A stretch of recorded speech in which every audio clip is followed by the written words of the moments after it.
Сәлеметсіздер ме, құрметті әріптестер? Менің аты жөнім Алпамышева Қарлығаш Орынбасар қызы. Мен Жаңақорған аграрлы-техникалық колледжінің физика пәнінің оқытушысы болып табыламын. Бүгін сіздердің назарларыңызға термодинамиканың бірінші заңын әртүрлі процестерге қолдану адиабаталық процесс тақырыбында презентациямды ұсынамын. Бүгінгі біздің сабағымыздың мақсаты студенттерге термодинамиканың бірінші заңын изопроцестерге қолдануды үйрету, адиабаталық процесс ұғымын ендіру, осы процестің формуласы және графигімен таныстыру, есептер шығаруды үйрету болып табылады. Сабағымыздың барысы төмендегідей бөлімдерден тұрады. Ең бірінші бөлім ұйымдастыру бөлімі.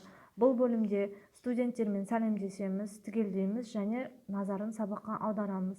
Өткен сабақты сұрау бөлімінде ақиқат және жалған әдісі, формулалар аукционы әдісі арқылы өткен сабақтағы білімдерін тексереміз. Содан кейін жаңа сабақты түсіндіреміз, сергіту сәтін қолданамыз. Жаңа сабақты қалай түсінгендігін анықтау үшін оқулықпен жұмыс, есептер шығару, семантикалық картаны толтырамыз және үй тапсырмасы беріледі. Өткен сабақтар бойынша студенттердің білім деңгейлерін тексеру үшін кіріспе ретінде студенттерге бірнеше сұрақ беремін және осы сұрақтарға өз ойларын алмаса отырып студенттер жауап береді. Ақиқат және жалған әдісі бойынша бұл жерде де бірнеше тұжырымдар беріледі студенттерге. Осы тұжырымдардың жалған немесе ақиқат екенін студенттер анықтап айтуы керек. Егер жалған деген жауап шыққан жағдайда нақты тұжырымы қандай, яғни ақиқат тұжырымы қандай, соны бізге айтып беруі керек. Келесі әдіс формулалар аукционы деп аталады. Бұл жерде студенттерге бірнеше сұрақтар беріледі және осы сұрақтарға студенттер жауап беру арқылы осы формуланың қалай жазылатынын тақтаға бізге жазып көрсетеді. Яғни ішкі энергияның формуласы қандай, жылу мөлшерінің формуласы қандай, термодинамикадағы жұмыстың формуласы қандай, термодинамиканың бірінші заңы қалай жазылады. Осы сұрақтарға жауап ретінде формула жазады тақтаға. Жаңа сабағымызды түсіндіреміз, жаңа сабақтың тақырыбын айтамыз. Термодинамиканың бірінші заңын әртүрлі процестерге қолдану адиабаталық процесс. Параметрлерінің бірінің шамасы өзгеріссіз өтетін процестерді біз изопроцестер деп атаймыз дедік және изопроцестердің бірнеше түрін бөліп көрсеттік. Яғни изотермиялық процесс, изобаралық процесс және изохоралық процесс. Енді термодинамиканың бірінші заңын осы процестерге және адиабаталық процесс деп аталатын жаңа процесті қосып алып отырмыз. Соларға қолдануды үйренейік. Ең алдымен изотермиялық процесске қолданып көрейік. Изотермиялық процесс дегеніміз бұл температура тұрақты кезде жүретін процесті изотермиялық процесс деп атаймыз. Изотермиялық процесс кезінде дененің ішкі энергиясы нөлге тең болады. Сол себепті денеге берілген жылу мөлшері оның сыртқы денелермен жұмыс атқаруына жұмсалады және формула мына түрде жазылады. Келесі процесс изохоралық процесс деп аталады. Изохоралық процесс дегеніміз бұл көлем тұрақты кезде жүретін процесс. Изохоралық процесс кезінде жүйенің жұмысы нөлге тең болады. Сол себепті жүйеге берілген жылу мөлшері оның ішкі энергиясын өзгертуге жұмсалады. Келесі процесс изобаралық процесс деп аталады. Изобаралық процесс бұл қысым тұрақты кезде өтетін процесс.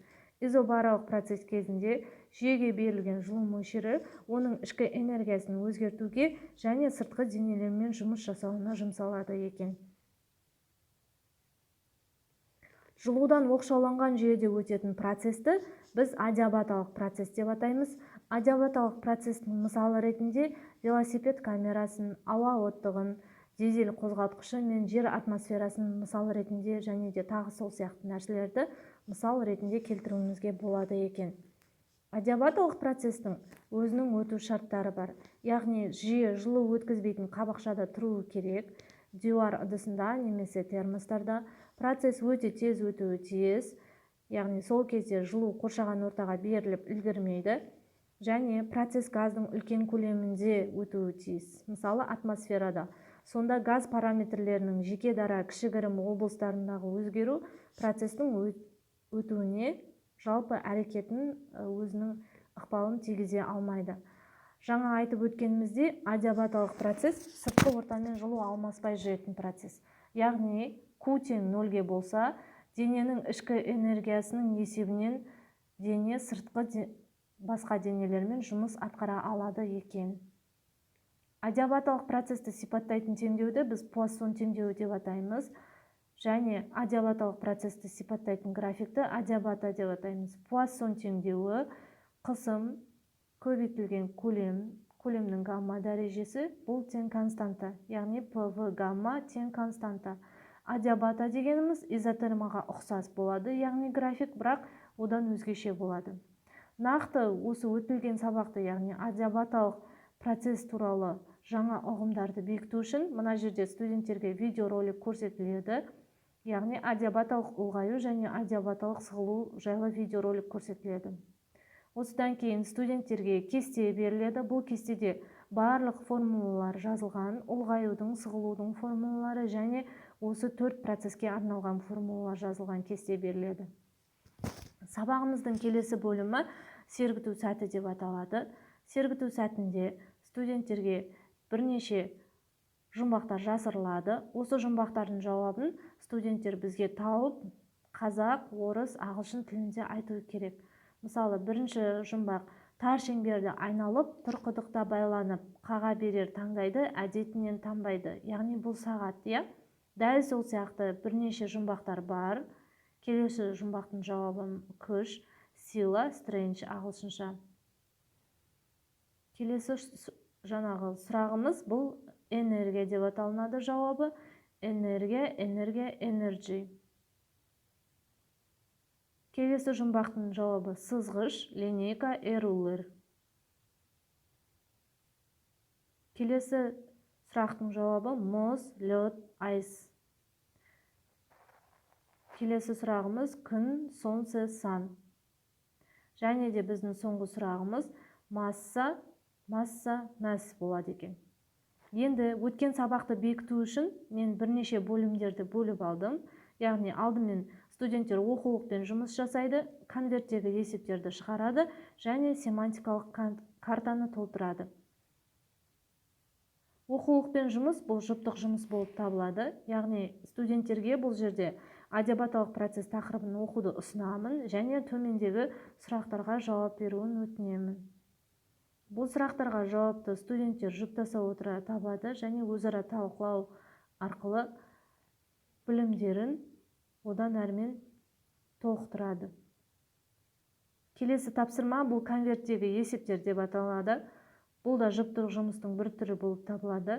Яғни бұл конверттегі есептер тапсырмасының мақсаты термодинамиканың бірінші заңын изопроцестерге қолдану, адиабаталық процесс тақырыбы бойынша формулаларды есеп шығаруда қолдану болып табылады.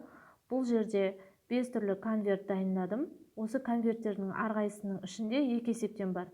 Осы есептерді шығару арқылы өткен және бүгінгі сабақ бойынша білім деңгейлерін студенттер көрсете алады. Және де соңғы тапсырма бұл семантикалық картаны толтыру болып табылады.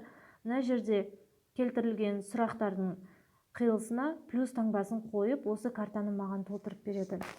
Сабақтың соңында рефлексия, яғни студенттерден нені білдім, нені үйрендім, нені толық түсінбедім және немен жұмысты жалғастыру қажет. Осы кестені толтырып аламыз рефлексия алу үшін. Және де үйге тапсырма оқулық бойынша 36, 37 және 38 параграфтер қосымша оқу құралы беріледі және де адиабаталық процестің техникада немесе өндірісте қолданылуы тақырыбында баяндама әзірлеу тапсырылады. Назар салып тыңдағандарыңызға рахмет, сау болыңыздар.